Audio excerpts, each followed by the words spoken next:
Welcome to Romance Unzipped, your happily ever after book club. I'm Holly. And I'm Annie. We read, write, and obsess about all things romance. Let's dive in. Hi, I'm Holly. Hey, I'm Annie. This is Sophie, our magical assistant. We are Romance Unzipped, and today we are talking about a good one. It's a contemporary romance. His Revenge Baby. His Revenge Baby By Theodora Taylor. Theodora Taylor. And we had a couple to pick from, and Holly said, how do we not pick The title's too good. His Revenge Baby? Mm-hmm. So what's the quick and dirty, Annie? The quick and dirty, it's contemporary romance. It's a billionaire romance, but those feel secondary to this overarching betrayal, blackmail, undercover escort / sex worker. I guess we call it an escort. Yeah, they call it an escort in this one. Mm-hmm. It's very high end. And of course, the Revenge Baby. And the Revenge Baby, which we will unveil later, is not what you think. Yeah, but that's a coerced pregnancy. And then a lot of strong messages of family. I would call that a trope for this book. Yeah, family. On both sides. Yeah, unhealthy family relationships, breaking those, making healthy family relationships, making choices. It's set in Osaka, so Norio is a Japanese man, the billionaire, and then it's a woman from the United States, Liliana, also known as Anna when she's undercover. Mm-hmm. She's the shorter black woman, and how does she describe herself?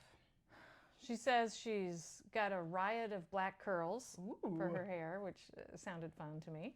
I like that description. She's got dark skin, brown eyes. She describes him as a lean body, and he's regally handsome. And he's tall. He's tall, and he's got obsidian eyes, black eyes. Yes. And he varies between two very predatory animals, a dragon and a hawk. It's not a shifter romance, let me be clear, but like his persona and this energy that he carries from these family lineages of like a family of samurais, and their kind of presence was associated with the dragon. And then, oh, Sophie, don't go. Hey, Sophie. Sophie's the little dog, and she is jumping ship in case you can't see her. She looks like she just came out of a dryer. Yeah, I'll convince her to stay. So his dad's side of the family is the hawk, the Nakamura, Yeah. and his mom's side of the family are the dragon. And in the first half of the book, he's really all hawk, and it's both symbolic, but also it's talked about explicitly in the way, especially when they're having sex, the way she describes his eyes and how he's trying to control himself and stay completely unemotional, because that's one of his problems and insecurities that he works throughout the book, is he believes that showing any emotion at all is a weakness. Yeah, it's been like pounded into him by this family lineage of his father. And they, of course, have the huge corporation, the Nakamura, his last name is Nakamura, Global Foundation, and he's been groomed his whole life to take the helm and to never disrespect his family, to never dishonor them, and that means he doesn't react, he doesn't have emotions, he doesn't show weakness. So this guy's got a lifetime of conditioning, dysfunctional conditioning that he has to unpack. Yeah. Enter Liliana. So Osaka, this false pretenses of falling in love. What else is our quick and dirty? Our quick and dirty is just like, here's the splash page of what this book is about. The spice level's 4 out of 5. Yeah, it is explicit and plentiful. Yes. Not full on 5. I wouldn't say it's for a book about a like sneak around escort. There is less sex than I thought. I mean, there's definitely sex. There's a lot. There's a lot at the beginning, and then kind of a lot in the middle 2/3 or so, but there's a chunk in the middle where it's not really a part of the plot. Yeah, it goes into like action. If you need plausibility in your book, you might want to look elsewhere. Look at some of her other books, because it's really fun to read, and there are some. You have to take some leaps. You have to go on a journey. Right from the get-go. We meet her. She's nervously sitting in a waiting room naked, going into an interview where she's trying to become a mistress of this billionaire. And we know that she's been blackmailed into this position because she's trying to help out her brother, who is a baseball player in Japan. She's been living there for a few years with her brother and her niece, and she's got this mysterious call from, it's just a voice on the other end of the phone. That's all she knows. As happens to all of us. Sure. You got to go to this that interview. Time I was blackmailed into escorting for a billionaire to get information. Right. Happens to all of us. So not only is she doing a naked interview trying to become an escort, and previously her job was a pediatric nurse. It's not like she's got any experience in this, in sex work or with billionaires or anything like that. But then even if she gets the job, she's going to be passing along spying information to this mysterious voice, which if I were to betray and spy on somebody, I wouldn't do it to a billionaire. No. I feel like that's not going to end well. It's iffy ground, especially for your first espionage move. Yeah. Like she doesn't have any training. She's just going in dry. Yeah. And she's not even trying to save her brother's life, which is what I sort of thought at first as I was reading between the lines. It's a little bit unclear why she's helping her brother. We just, right at the beginning, we just know that she's desperate to help him. But the end goal for her and why she wants this job so desperately is so that he can get a 1-year contract extension on his baseball team. I think it was 5 years. Oh, maybe it was 5 years. Okay. So he can continue playing baseball. And she's just got such a strong family drive. And we can see in her thoughts, she's worried if he doesn't get this contract, he's going to go back to drinking and drugs. He's going to lose all his money. They're going to have to move back to Seattle where they're from. It's going to be destabilizing for her niece and just this cascade of problems. And she feels responsible. Enter codependence. Yes. And she, I will say, she's very self-aware. Yes. Yeah. She's kind of a hot mess, but she knows it. And she'll reference, oh, this is what my therapist told me, or this time in college I learned such and such about myself. So she knows she's codependent. She knows that she gives a lot to her family and they don't give her anything in return. Yep. She knows somewhere deep down that her brother Doug wouldn't return the favor for her. No, she knows. And he doesn't deserve this, but yet she can't help herself. Yeah, it is a compulsion that she has no power to control. So the setting was really beautifully done. I think the setting was the best part of the book, just the way she brought us into this world of Osaka, and the side characters were really rich in this book. So we've got Norio's, he's got a couple of assistants and drivers and various people that work for him. And then, of course, there's Ruby, the niece. Yes. We don't really meet her brother very much. He's not a big part, but her niece is a big part. And seeing Norio's interaction with his various workers and then the way they interact with Anna or Lily, depending on which alias she's going by in the book, it gives us this great insight into Japanese culture.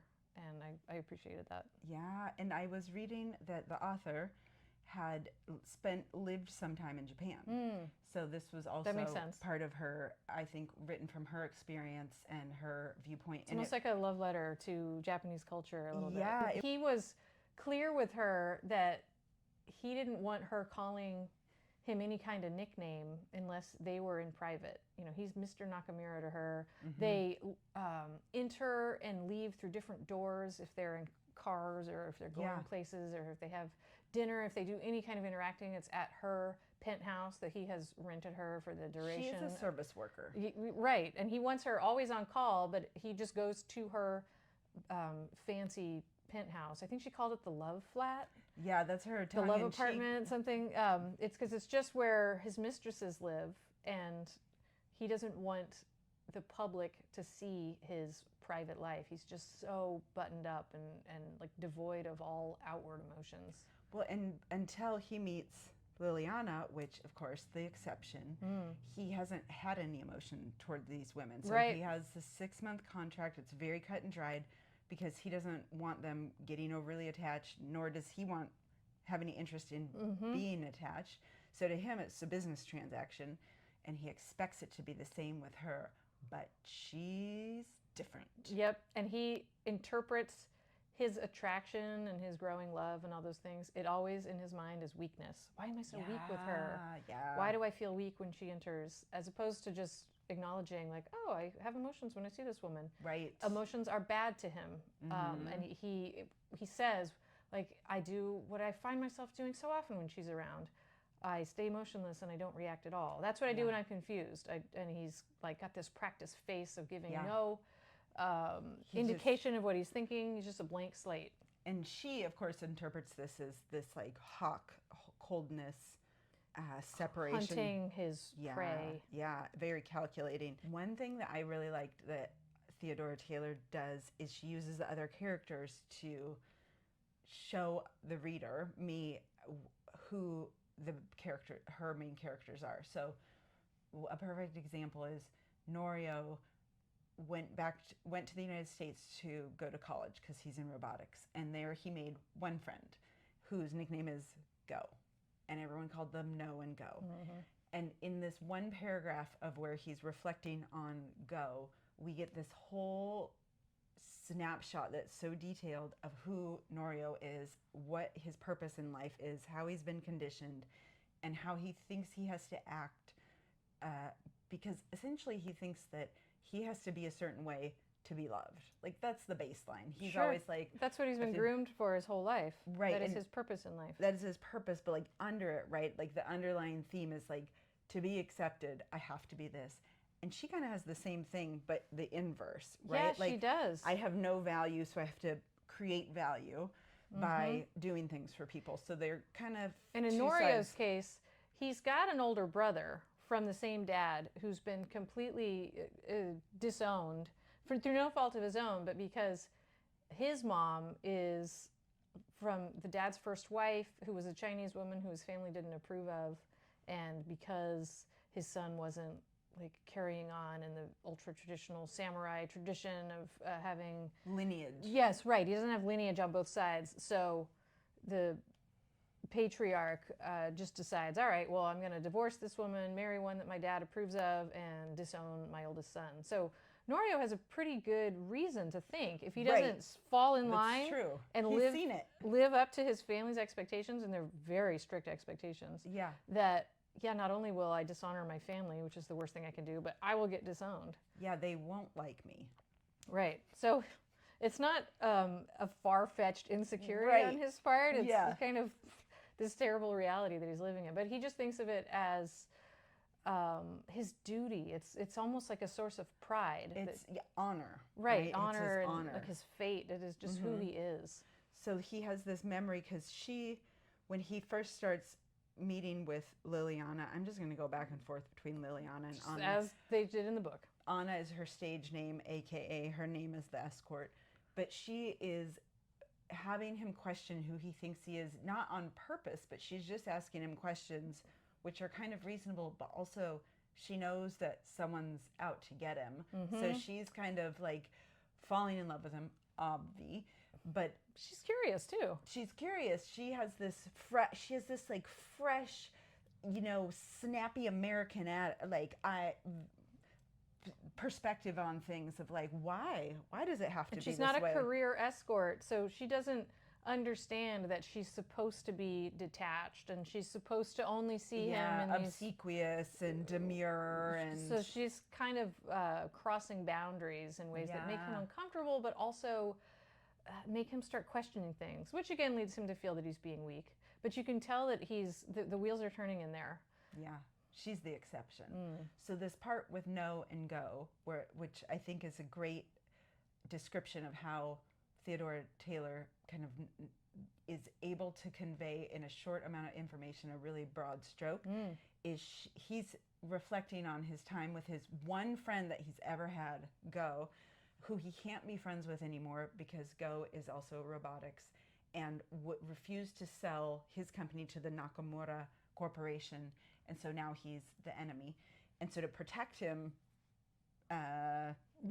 just shut him off entirely. Right, but he does so with this kind of like, not martyrish, but this very like, this is what one has to do to be true to the family and to like protect this person. And it recalls Go saying to him, oh, I love your privilege. And like in this kind of flat, wry voice, because No has a driver and a personal assistant at college with him, who do everything for him.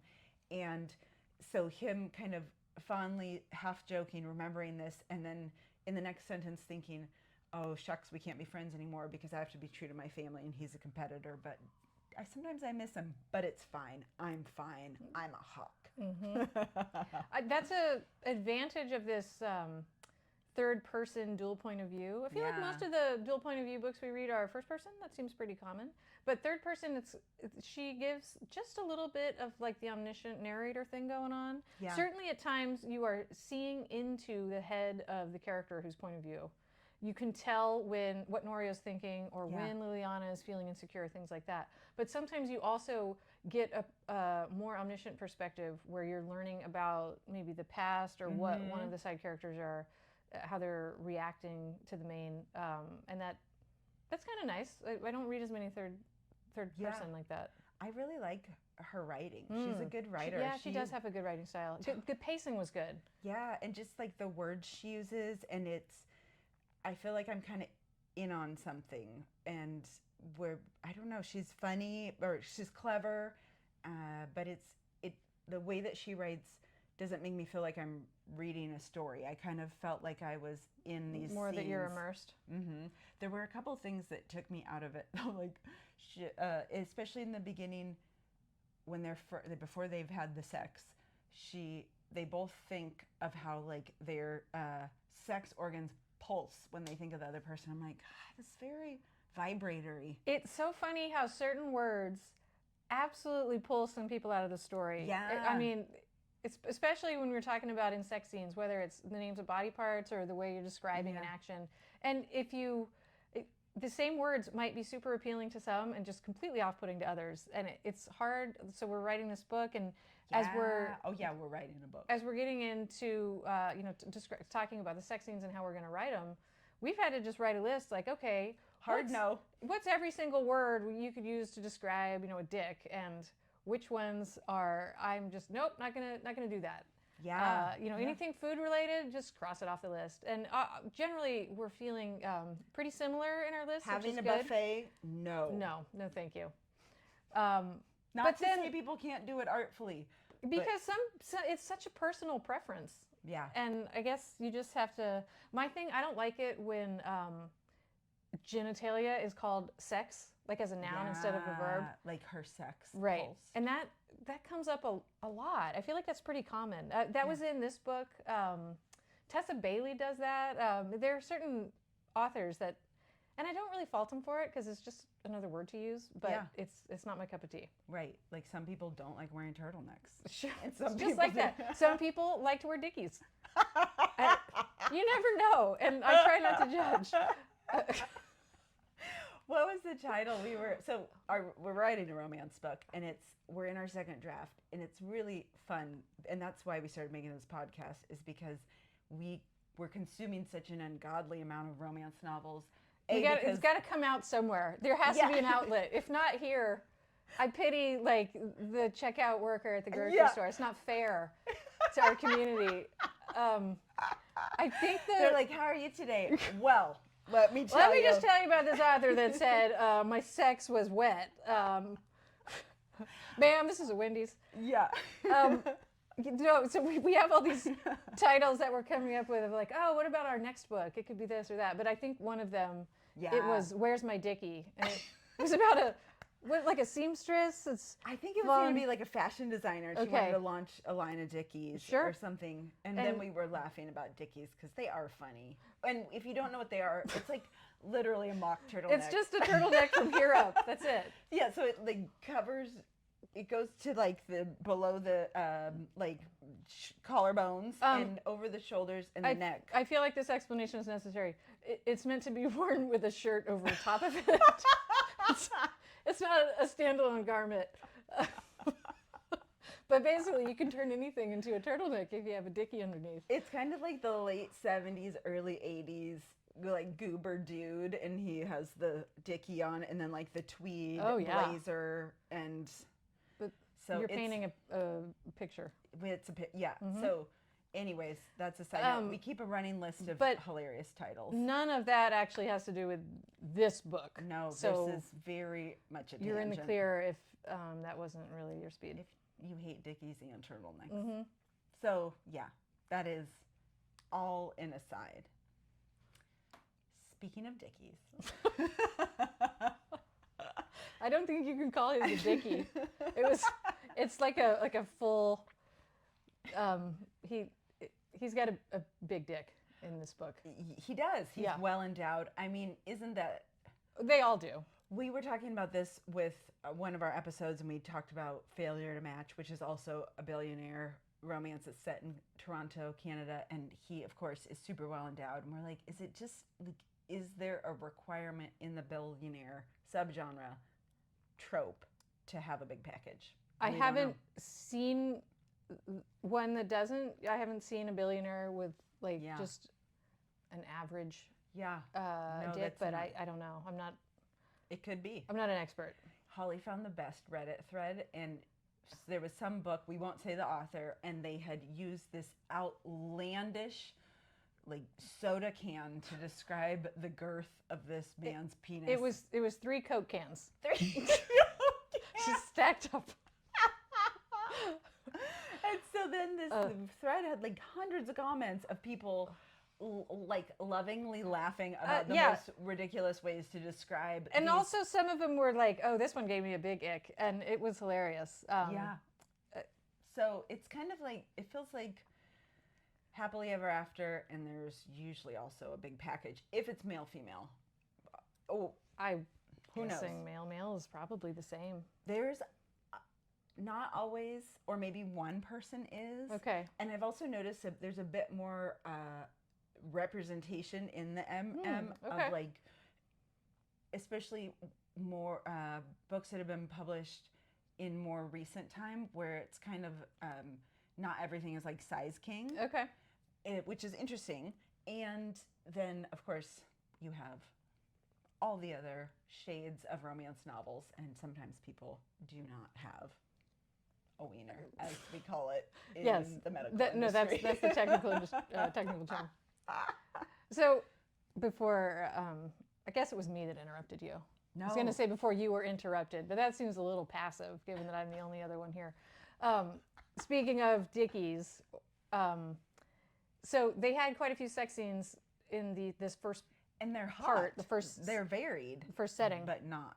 Yeah, so it all kind of is in service to his personality and the way Theodora Taylor is showing through various actions of his how controlled he is and how important it is for him not just that he doesn't want to show emotions to the outside world, but he doesn't even want to have them. Yeah. And it comes across in the way he has sex. And of course, Anna is confused by it, but she's super turned on by him, and she doesn't know why, and she's never been so turned on in her whole life. But he just tells her what to do, and he kind of sits still, and he stays fully dressed, and has her ride him, and he always is saying, keep going, keep going. Yeah, she'll take off her clothes, and he'll say, keep going. And then he'll be come here, keep going. It's pretty hot. Yeah, he's sort of broody. Yeah, broody and demanding. Mm-hmm. I'm like, ooh. And then he doesn't allow himself to touch her or to rock his hips or have any kind of reaction. He's just still, and he won't do anything until he wants to watch her come, and then one thrust. Oh wait, and right as he induces her orgasm. Right before her orgasm, as when he can tell it's coming, he grabs her nipples and just twists them. It sounds really painful. Yeah. And so the description in the book is she's got all this pleasure, and then this pain comes, and it's the two of them meet together, and it's mind-blowing. Her orgasm is intense. And so he watches that, and then he gives her one thrust, and comes right then. And that, the first time I read it, I was like, oh wow, that's a specific set of actions. Yeah. But then every time they had sex in the first half of this book, the 6-month contract, right? Within the 6-month contract, it's like that. No variation. There's no mixing it up. There's no like ear lick or like No, there's definitely not belly an ear button lick. nibble. It's just like ride, twist, thrust. And later on, he even talks about how like Anna didn't even realize I was grooming her for this, so that later they're having this moment where it's like really tense and they're arguing, and it's one of the first times they've seen each other since the betrayal and all of this, and he just like goes up to her during this conversation and just creates on her nipples. And she just comes right then, and it was kind of put her off kilter a bit. So it was like, I think it was even a plan of his that he was trying all along to like condition her that if I do this, like it's like a Pavlov's dog like, nipple experiment, and it worked. Maybe that's what he learned in college. Yeah, he learned like it with his, watching 80s movies. Part of his robotics education. It also then later it's revealed that he was so overcome with her that he couldn't move. Otherwise, he would have lost his cool too early.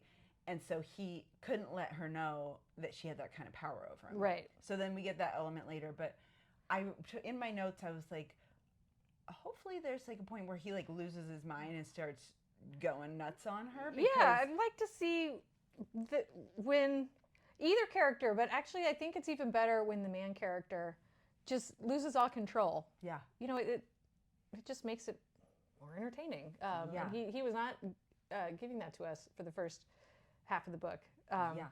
So then their 6-month contract ends, and we find out, this is kind of the first maybe big surprise of the book, that this mysterious voice on the other end of the phone that's orchestrating this whole mistress, blackmail, you're going to spy on him and give me information plot. It's his dad. None other than. And I didn't see that. I didn't see that coming either. I thought it was his younger brother, or his I thought it was the best friend. Brother. Oh, or the best friend. Go. I think maybe if I had read the first book in the series, I might not have thought that. Right. Because I think maybe they had a closer relationship. But just from the somewhat sparse detail we got of their friendship, he was definitely a character. He was mentioned, and he had been wronged by this family because the dad is trying to take over the business. So I thought maybe the dad, he comes across as this like super uptight, like very traditional, shrewd businessman, but he's not yet evil.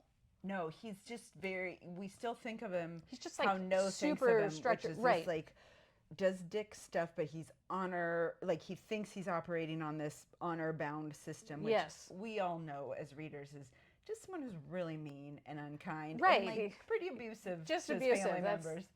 But in this context, we understand that he thinks that his father is acting in this like ancient way of tradition. So yeah, I did not see this coming, and it's a great scene because it's this total power imbalance. He shows up, she's like sparsely dressed, or she's in a place where it's she's really vulnerable, and he kind of like pops in and drops this bomb on her, and she is very she's in a terrible position. And by the time he reveals, okay, it was me, and I want to call in on my favor, like I want you to dish out on everything my son has told you, it's almost at the very end of their contract. So by this point, she's kind of put it in the back of her mind that she knows she's going to have to betray him. Oh, that's just like, that's old news. Right, and she's fallen in love with him at this point. Of course.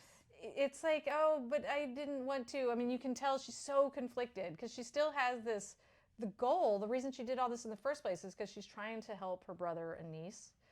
And not only that, but she kind of has to. I mean, she agreed to this deal. So now it all comes crashing down, this house of cards where, oh, when we're in secret, he is more open, and I don't want this to end. And she's living this fairy tale life where he's showering her with spa treatments and nice clothes, and there's the classic part where she gets really sick and he takes care of her. That always happens, right? That was a good part. So yeah, he whisks her away to his mom, who died when he was really young, who he loved, which is the dragon samurai side of the family. Takes her away to like the her samurai ancestral home, and he he like heals her, and they have this very tender thing. So she's like, it can be more, and also he's thinking this can be more, and then we later find out he was going to make it more. Like he wanted to. He was like, things were in motion where he was going to try to have her be still an important part of his life. But we get to the end of this 6 months, and the dad says, okay, tell me all your secrets. And she does her best to lie to him and to try not to divulge too much, but also like she is betraying him. And right at the same time, her brother gets in a car accident. And then all of a sudden it's like, whoa, what's going on? Her brother died in the car accident. Her niece lost a leg, and she just leaves town. So then that's the end of the first part, and it's basically the first half of the book. And then it's almost like a record scratch. Things change tremendously. And a year passes, and she's in Seattle. And the next half of the book is Norio. He, of course, is a billionaire. He's got private investigators and whatever else at his disposal. He finds where she is, and he hunts her down, and he develops this whole revenge plan. Yeah, and it is notable that it's like a blank page, actual blank page in the book, and it says part 2. And then it's, like you said, a play. It opens on this totally new scene. Mm-hmm. It's in Seattle. She's working as a pediatric nurse. She has a surly niece that she's taking care of. It's a totally different world. And she's Mrs. No, but she's kind of like... You know how we know that she misses him? She continued to get Brazilian waxes. That's like one of the symbols. We're like, ooh, she really did love him. You know what is love? It's enduring for a year. It's yearning. That was one of the things that he required of his mistresses. That it's like the altar to know. Yeah. She's like in his memory, in memoriam. So I wish that there had been more of their breakup, her ghosting him, the way she fled, more of that on the page. A lot of it was just summarized once we got to the second act of the book. And I just think that could have been really intriguing, especially him like pulling on the strings and discovering who she was and how deep the deception went with his dad, and then the way he was feeling. And there was some of it. I mean, we found out that all the things his dad did, and that's because Norio discovered it. But it was just kind of like, oh yeah, now I'm in Seattle, and the reason I'm here is because I learned such and such. And I would have really liked to have seen him go through that, because when I'm reading like a thriller like this, it's kind of like crime adjacent. That's like the meat that I really want to. Yeah, it's. Like, I want that thrill. Like, oh, it's a revenge, and the drama. Like Lily did this bad thing to this guy.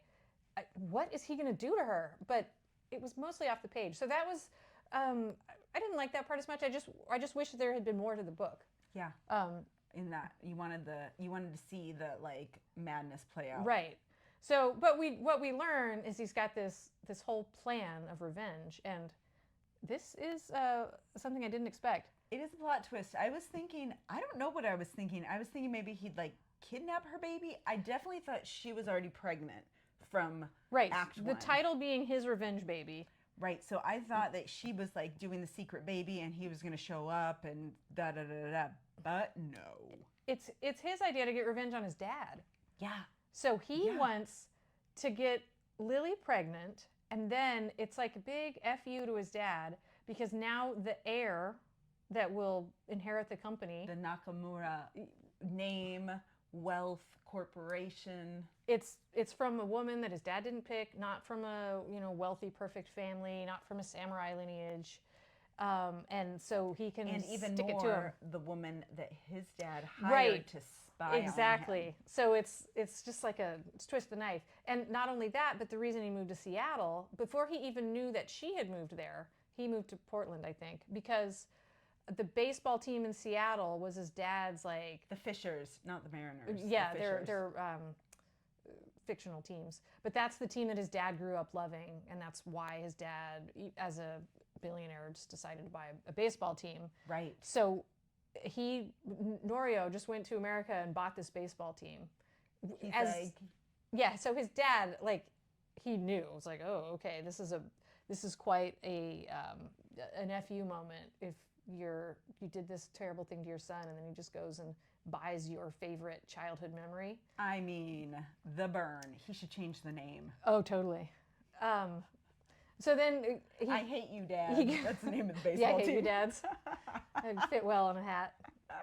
So then he's Daddy there, issues. and of course it's not like a total coincidence, because the reason she's in Seattle is because that's where Doug, her brother, had lived before, because that's the team he was playing on. Right. So it's all kind of related to the same baseball world. And he was cast out for his drugging and drinking and general bad behavior. And so he was hired by this Japanese team, which was because owned by he had a soft Nakamura. spot for anybody that was on the Seattle team. So It's all together. It It's kinda all makes sense. part of the big story. So he's there, he's got this whole plot, and he kind of, I mean, obviously he's mad because of the whole betrayal, but he got like a little mean. He kidnapped, well, it was like a soft kidnap, but he took Ruby. Soft kidnap. Yeah. Nowhere but in romance. He took the niece, and then Lily wanted to find her niece and followed after and discovered them. And he said, nope. And of course he's in like this beautiful mansion, perfect, just the He's grounds not have. Everman. Yeah, this is not like a shack that they're in. But he says, you're staying here until you give me a baby. This is my revenge plot. And she's like, what? Yeah. No, I'm not going to do that. Like, I'll never do that. Well, you're not leaving until I do. And of course, like the very next day, she's like, okay, I'll sign the contract. Yeah. Because she's trying to do right by her niece. Who wants a fancy prosthetic leg. And of course, we see where this is going with the robotics too. Yeah. And Liliana can't afford the prosthetic leg. Oh, the daughter was like a very good like gymnast. Olympic level gymnast. On her way. I mean, she's 13 years old, but Right. very good gymnast. Yeah. So then for the next act of the book, they're in this house and trying to make a baby. And there's just like a little bit of Dubcon. It's not super overt. Dubcon light. Yeah, Dubcon light. It's like adjacent. Yes, Dubcon adjacent. Because she's definitely like, this is a bad idea. We're not doing this. And you are holding me hostage. Like, no. Because when he floats this plan to her and he has her sign a contract, it's going to be artificial insemination. Yeah, of course. We know where this is going. Right. He's like, oh, I can't ever let myself near her again. I won't touch her. But he broke that one when he did the titty twister. Yeah, well, he did. The dam fell apart at that point. So even still, she's saying, I won't do it. And of course, the first time, on the very first day, she does her little ovulation kit. She's ovulating, super convenient. And she tells him, and she's like, oh, should I, call the doctor, and we should do whatever with your semen. I will get naked immediately and and then put it in you. Yeah, he just like went across the room really quickly and like started making out with her. And she's like, no, I can't. And then just like all of a sudden he just like went right in. There wasn't a lot of foreplay. But of course she was ready. She was ready, and I wouldn't call it body betrayal because like that's a thing. So if you are not part of the romance readership on a regular basis, and educate us. And if you don't read dark romance, there's non-con, which is like non-consensual sex, which in fiction is can be enjoyable to read for some, and it doesn't. It's not real. It's not real, and people can enjoy that fantasy without all the real life repercussions and pain that are actually associated with what happens in the nonfiction world if that were to occur. So it's lovingly called non-con. And then there's dubcon, which is dubious consent. Dubcon. So it's kind of like a, no, I shouldn't. I'm like, yes, you should. Yeah. And then you're like, okay, maybe I should. Or there's kind of a like, you have to have my baby because I'm going to give your niece the prosthetic leg that she needs. So there's like these kind of coercions. This was definitely coerced. Yeah, coerced. Yeah, in, like conditionally, but then in this moment, that's the dubcon adjacent because she wanted to do it, but her brain and brain is telling her what a bad idea this is. Maybe this is bad. And here's where it got, I'll go to that in a second with the no, because there's this play on like she's saying no, but she's also saying his name, so it goes back and forth. And the author acknowledges that it's what's happening, but as the reader, I was like, oh man, this is a lot. It's kind of confusing. So yeah, she's yelling no, but then that's his name. And she's also really turned on by him, but she doesn't want to have sex. She's moaning his name. Yeah, so it's... No. No. So it's, Dub Con adjacent. That part of all the twists and turns of this book, I think that's not one of the like intense parts to read. No, there's a lot of very intense things. Oh, and just to kind of finish off this like tiered level of dark romance, which again is a euphemism, right? Because all these would be crimes in the real world, but in fiction it's fantasy. Yeah. It's like it's just sexual fantasy. It's very fun to read if you like that. If you don't, you just probably shouldn't get this book, which is okay too. You can like what you like. So if you don't like it, that's okay. I personally like dark romance, so none of this is alarming to me at all. So then kind of like the next step down, or I would say it lives in between, I think it lives happily in dubcon and non-con, is body betrayal, which is like mentally you don't want it, but physically your body's like, yeah, all trains. Yeah, you're heading for the station. You're saying no, and you are having an orgasm at the same time. Yeah, exactly. So some people really take umbrage with that. This isn't body betrayal because she's already mentally like, no. Yeah, this is more just a woman that is confused and doesn't know what she wants. She knows what she wants, but she thinks she shouldn't want it. But she shouldn't want it. Yeah, there's a lot of reasons why she shouldn't. Yeah. And they have this, and Norio in particular realizes this. They're so much alike because she's motivated through all of this by family. She betrayed him in the first place because she's trying to help her brother and her niece. And then one of the main reasons she gave when she said, no, I'm not gonna have your baby, is I wouldn't want to bring a baby into the world like that. Like, under that's these conditions not fair of to him, revenge. because then you're not going to be like a good dad to him. You're just saying you're going to pay me and I'm going to raise the baby on my own, and that's not fair to the baby. But then she ends up saying, okay, fine, I will do your revenge baby. She capitulates because he's going to be paying her, I think he just said, a 6-figure sum each month and give her this great house. And she can pay for all these things that Ruby can't have right now. Ruby her is the niece. So it's all different motivators of how can I help my family. And Norio's kind of the same way. His is kind of more entrenched in this like theme of honor, but that's all he can ever do is just respect his family and do what his family wants. Yeah, and so it is often in these books when there's this huge betrayal, as the author, I think they have to find, whoever's writing it needs to have a good enough reason for the reader to change course and be like, okay, that sin is bad and all, but... And from the start, we're already on Team Liliana. Like, I didn't need convincing as a reader, but often there's an action against, like, if there's a main protagonist, and we've talked about this, especially with MF, like male, female, usually it's kind of like the main female character is kind of like the lead story, and the guy's the thing, like the propping the her buttress, up. the flying buttress. And so he'll do some heinous thing, and which we think is unforgivable, but then we see the backstory later. So he had his own journey with saying, I approve of her heinous behavior because it aligns with my heinous behavior. Yeah, her motivations I approve of and I can understand. Well, that is a very meandering yet concise telling of Act 2. So then we have a scene break, a blank page. Yep. Part 3. And now there's a jump and she's 6 months pregnant. I will say about the pregnancy, this is one of the unbelievable parts of the book. They got pregnant on the first try. If anybody's ever tried to have a baby, that's not so easy to do. I have never tried to have a baby, and my wife and I have never wanted kids.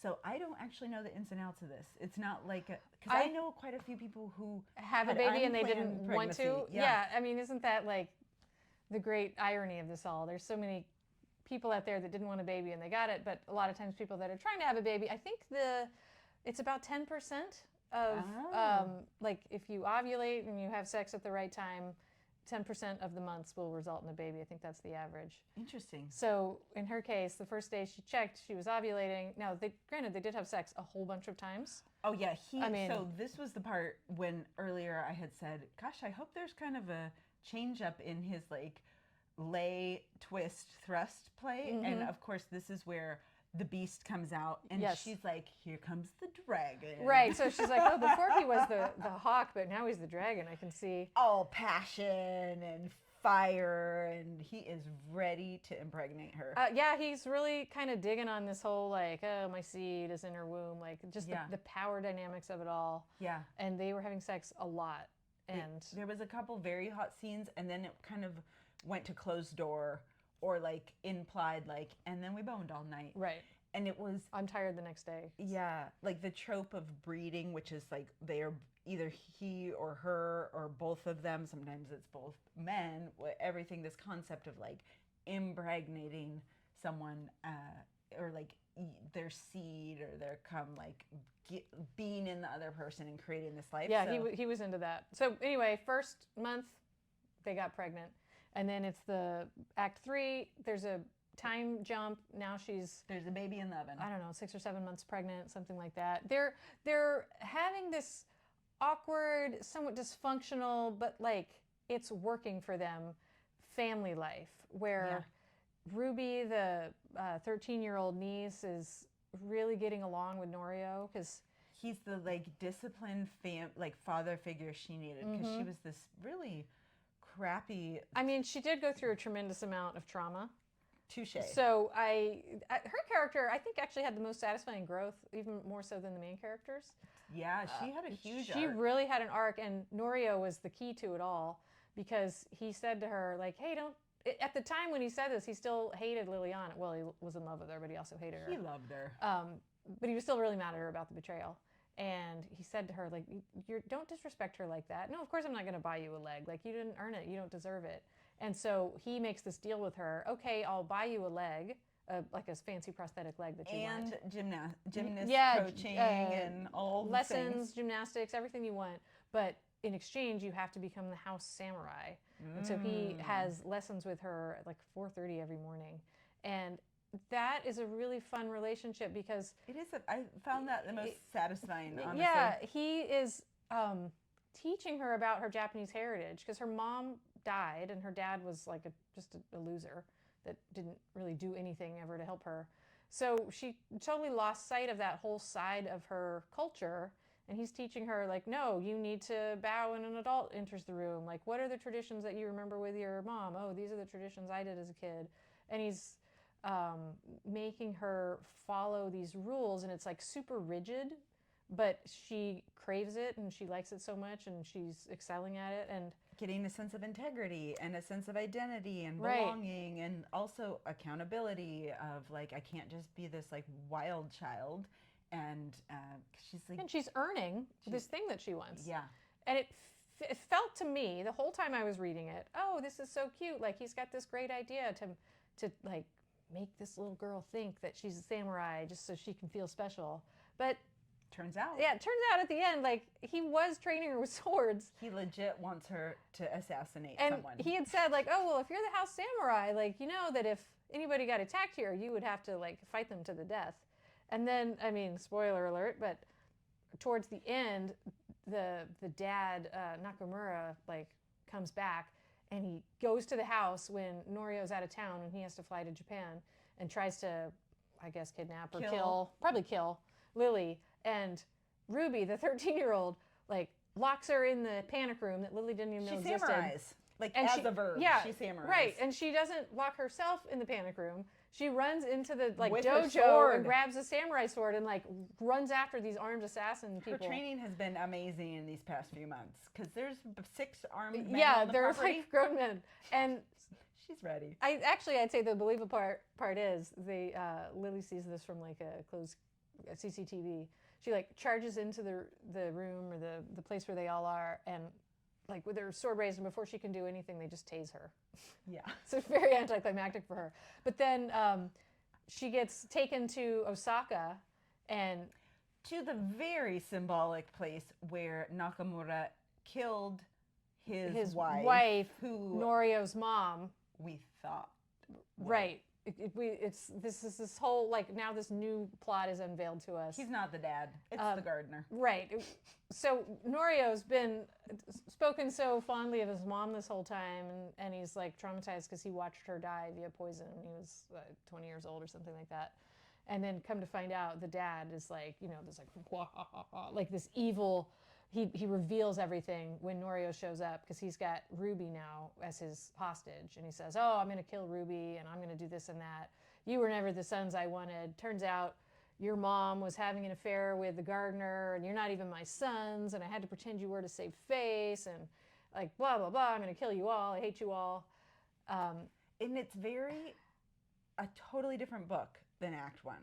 Act 1, I was getting set up for this kind of like over the top, grumpy, awkward sunshine, like forced proximity, sexy rom-comish almost. And then Act 3 now, we're thrust into this very action, very plot heavy, far less on like the nuance and emotion. And it is just like plot, plot, plot, plot, plot. And then you kind of learn, oh, that's why these characters did what they did. So it does resolve a lot of totally. The storylines. Part of it. I actually wish the third act had been longer. I feel like this book, I would have kept reading it and would have enjoyed more development as these storylines wrapped up, because it felt just, there was just so much. I was like, oh wow, I didn't even like fully appreciate what's happened yet, and now there's a new thing.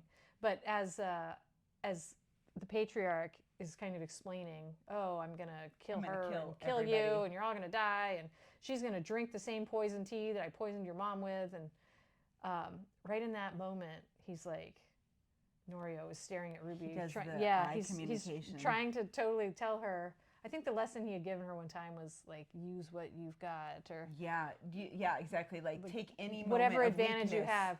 So as this old man is like, congratulating himself for his evil plan, she takes the poison tea and splashes it in his face, and then the brothers and Ruby, they like grab the bodyguard's swords and they're all fighting each other, and this old man has got like poison on his face, so he's fallen to the ground. That's and he's screaming. Freaking poison tea. Yeah, like if I you know. Splash it on someone's well, face. like that in his eyes and mouth, and so he's like, I don't know, his face is melting. I'm not really. I know, that's some hardcore tea. I don't know what the poison was, but it wasn't good. And so then in this moment, Norio turns to Ruby and he's like, if I kill him, it will just be revenge. But if you kill him, you will avenge your dad, I think is what he said. Because Nakamura also killed her dad. Yeah, that's the reason her dad crashed the car and died. He somehow like put a hit on his dad and like ran him off the road or something. So then he hands the 13-year-old one of the samurai swords, and she just like walks over and just chops his head off. She beheads him. Also, as I have read, it's quite a lot of work to cut someone's head off. I've heard that. Now I've never fact checked. I haven't, and also I can't speak to the power and sharpness of this samurai blade, but like a 13-year-old with the strength to slice through a neck bone and tendons on her first try. On her first beheading that we know of. True. But it is a powerful moment in many ways. So I felt like Norio was really making a lot of progress through his growth. Of Lily's told him, like, I need you to include me. I'm not just like a robot. If you want to do something, like have a baby or we'll live together, like let's talk about it. This is what normal people do. And he's finally, I think he's starting to make progress, and he says something to Ruby about, well, I used to think that having emotions was a weakness, and now I'm starting to learn that's not the case, right? So he's having these breakthroughs. I don't know if he says that. He just says, I accept I'm weak. Yeah, he says that too. But then in this moment, right towards the end of the book, he just hands over his sword to a child and makes her a murderer. And I felt like, oh man, you really lost some of your momentum with your growth, because that doesn't seem like a healthy thing to do. I kind of felt like on board with it. So it was completely... Okay, fiction, like, sure. Fiction. But I wasn't overly tied to it as this like father figure mentor training. He's still this dragon samurai lineage. And she is a samurai, and he's making her a real samurai. That's kind of, I was like, okay, this is a lot. And more so my thought was just the logistics, like, wow, she could really cut off his head in one stroke. But it was less, my concern was less that he had betrayed Liliana in some way, although surely an aunt would be mad. I don't think she wanted I don't know Ruby if they to do are going to tell her. I don't think they tell her. Maybe that's like the samurai code. I guess they're both samurais now. Yeah. And Liliana is just like She's back the home. protectee. Yeah. She doesn't need to know, I guess. No, you don't need to worry your pretty little head about these things. We'll do the head chopping out of the home. We come home. Yep. You and feed us. You make the babies. Everything is back to normal. Yeah. So then shortly after this, we have an epilogue. Right. And then it's like that's it. all sunshine and rainbows, right? They've got lots of kids. babies. Him and No and Go are besties. Yeah, they're best friends. The brothers are getting along again and hanging out together. Ruby is in the Olympics. Oh, yeah. She is. Because 4 years have passed, so she's like a late teenager, 18 years old, something like that now. Yeah, she medals in the Olympics. Mm-hmm. So congratulations, all. And there's this, it is a happy ending for everybody. And which we like. that is the business. We are in the business yes, of happily we're ever the after. Happily Ever After book club. And I will say that I have read one other book by Theodora Taylor, and it was called Her Scottish Hero, about a very well-endowed Scottish werewolf and a werewolf woman from a Wolfenite community, a very strict kind of like religious-based wolf order. And it is very sexy. There also is a lot of physical violence and like lots of big plot action that happens, but not as much as this one. And was that one also a happy ending? Of course. Okay. It's a romance. Okay, just making sure. But conveying that I'm definitely going to read more of her books. Okay. I really enjoyed her writing, and this was probably more plot-ish than I would choose. Usually, like, I read less like military or suspense stuff, and this kind of felt like that at the end. Mm-hmm. But I really like her writing, and she writes great characters. And given the fact that they had the same exact type of sex for the first third of the book, it was still really intriguing. Yeah. I was like, that takes some great writing to make the Right, same exact moves. It didn't get boring. It Yes. was just kind of a Interesting. head scratcher, like, oh, gosh, Yeah. that again. But that it's looks- definitely a mark of great writing that you Uh-huh. can make this one thing in, like, You can repeat it, and titillating. it's still worth reading. So yeah, what's our next book, Holly? Next up, we're going to be reading Poetry on Ice, which is a male-male hockey romance. Yeah. Oh yeah. Gotta have the hockey romance. It's by Jessie H. Rain. It's funny. It's angsty. It's very spicy. And it's hockey. I mean, hockey's the thing. It is, yeah. Sports in general, but hockey specifically seems to be all the rage. It is all the rage. As the kids say. As the kids say. Which we are very Yeah, aware no, of. we're youth. We are the That's us. So, yeah, Theodora Taylor, check out her on all the social media. She has she's very prolific. Yeah, she is. Buy her books, order them from your bookstore, get them through your subscription, however you get the books, read her books. And Thank you for joining us, and Yeah. hopefully we'll see you next time. yeah, happily ever after.